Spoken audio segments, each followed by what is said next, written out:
So this is a packing gland, whatever you do to keep the boat from taking on water. You see the small nut on there? Unscrew that just a little bit, just by hand. Okay, and tighten up the large one.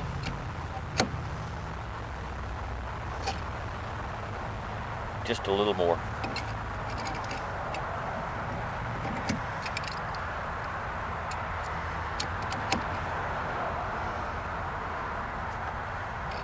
Maybe one more.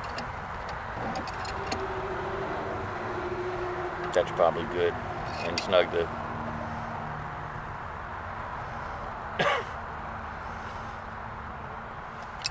and that's all it takes to keep the boat from leaking.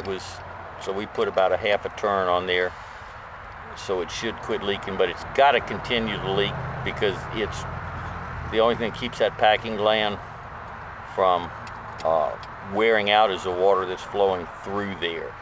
So it should, when it's running, actually be dripping some.